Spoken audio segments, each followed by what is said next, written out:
में मौजूद हूँ। मैं मधुबनी जिले का रहने वाला हूँ, लेकिन मैं बुनियादी तौर पर जैसा कि राही जी ने कहा, मैं उनकी बहुत इज्जत करता हूँ क्योंकि बहुत तार्किक तरीके से अपनी बात रखते, बहुत तथ्यपरक ढंग से अपनी बात रखते। मैं उसी कड़ी को बढ़ाने वाला व्यक्ति हूँ।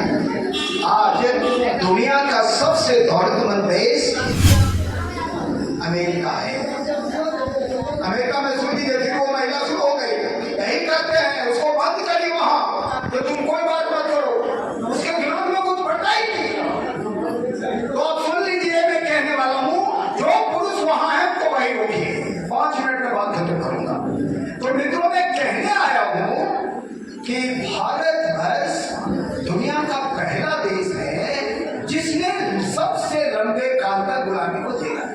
इसको ठीक से समझने, अगर समझोगे नहीं तो काम नहीं कर पाओगे। इसीलिए जानना सबसे बड़ा काम है। जो मुल्क दुनिया की सबसे बड़ी अधिक समय तक गुलामी झेला और कैसे झेला उसे समझने की जरूरत है। ये जात और धर्मों में बटा हुआ देश है, ये पूरी तरह बिखरा हुआ देश है। इस देश को कुछ समझ ही नहीं आ रहा है। 600 बरस पहले कबीर पैदा लिया, 600 years पहले, 6ठी शताब्दी में। आप पढ़ती पता नहीं क्या पढ़ते लिखते हो। 6ठी शताब्दी में पैदा लिया। हम सुनते जरूर हैं लेकिन हम उस पर अमल नहीं करते। अंधविश्वास पर राही जी बोल रहे हैं और अंधविश्वास के बारे में कह रहा हूं। सब पहुंच गया इस देश का मूर्ख जनाना और मूर्ख पुरुष कुंभ में। ये जरा देखिए, करोड़ों इसमें भी जितना लोग होगा उसके परिवार के लोग भी पहुंचे हैं। ये मैं बताना चाहता हूँ। कबीर क्या कर रहा, उस बच्चे को लेकर बाहर निकालो भाई, वहां क्या कर रहे हैं देखिए। हाँ, कहता है कबीर, 6ठी शताब्दी में जब देखा महिलाओं को गंगा स्नान जाते, धक्का खाते, उसके साथ अभद्र व्यवहार करते ऊंची जाति के लोग, और सारा पूंजी घर का कमा के लौटता था। क्या कहता है कबीर, सुनिए, चले है कुलबुर्नी गंगा नहाए।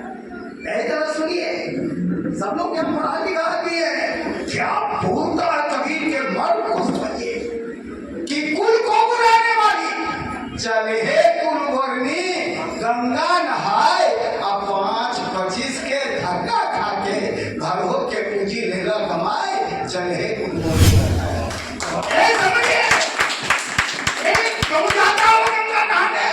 क्योंकि हजारों वर्षों में ये जो मनुवादी व्यवस्था है, ये जो ब्राह्मणवादी व्यवस्था है, उसके गहरे अंतःकरण में, उसके बहुत भीतर में जाकर के हजारों वर्षों से उसको बताया है कि तुम अगर गंगा नहाने नहीं गई तो तुम्हारा जीवन में बदलाव नहीं, तुम खुशहाल नहीं होगी, तुम्हारे बच्चे अच्छे नहीं होंगे।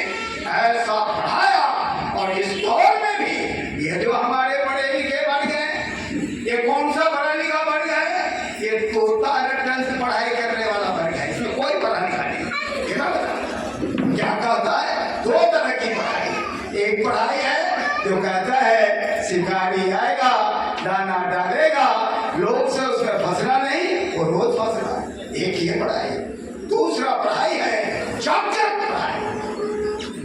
वो जगा हुआ आदमी, जगा हुआ व्यक्ति कभी धोखा नहीं खा सकता, क्योंकि हमारे जो पढ़े लिखे लोग इस दौर में आया है, वो कोई पढ़ाई नहीं, उसे चोरी करके पास किया नहीं। वो चोरी करके पास किया है। और ब्राह्मणवाद क्या करने वाला है वो जरा सुन लो। एक तो हजारों वर्ष पिछड़े दलितों को बनने नहीं दिया, और अब क्या ले आया है मोदी, राष्ट्रीय शिक्षा नीति, जिस पर कोई बात नहीं कर रहा। अभी सभी स्कूल कॉलेज को बंद किया जाए। मोदी बता दिया कि अगर ये शूद्र पढ़ा, ये दलित पढ़ा, ये कमजोर वर्ग पढ़ा तो हमारी सत्ता को नहीं मानेगा। इसीलिए प्राइवेटाइज करो शिक्षा को, उसको इतनी महंगी करो और सरकारी स्कूलों को इतना आवारा बना दो कि वहां कोई पढ़ाई नहीं। आप दौड़ जाइए पूरे प्राइवेट सरकारी स्कूलों में, वो कई भी किसी को पढ़ने नहीं देना है, या ये भिखारी कोई साजिश है, ये कोई साधारण साजिश नहीं है।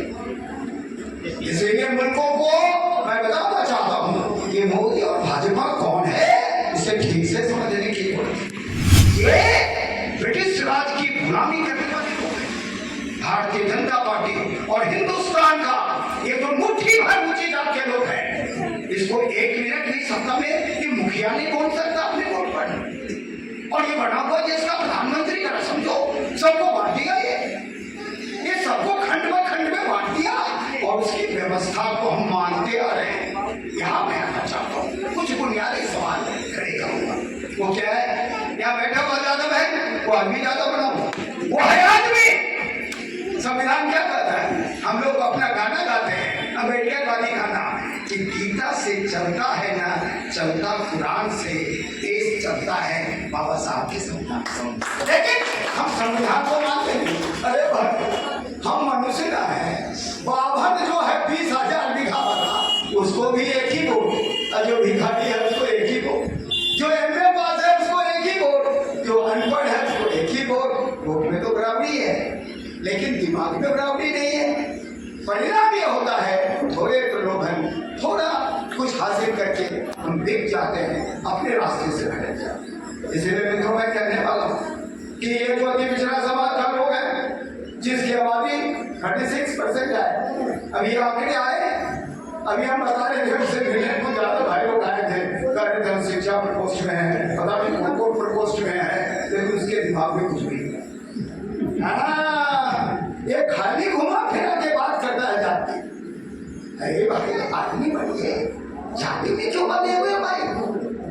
जब पूछिए, हम इसलिए तेजस्वी यादव को मानते हैं, ये तेजस्वी यादव क्रिश्चियन की शादी की, आंखें खुल गई था वो।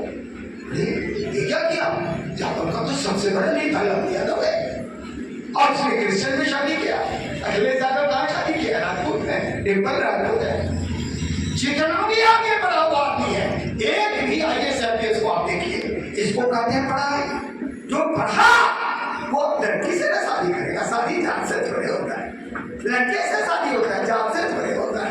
लेकिन ये 1000 वर्ष मान लीजिए, 1000 साल से ज्यादा बेटी का ब्याह करेगा, कोई भी बेटी का ब्याह करेगा, कोई भी कोई भी वोट का ब्याह करेगा, कोई भी लड़की से अपना दोस्त तुम्हारा धानुक में है, ATM बना हुआ, उसके बेटे से क्यों नहीं बनता?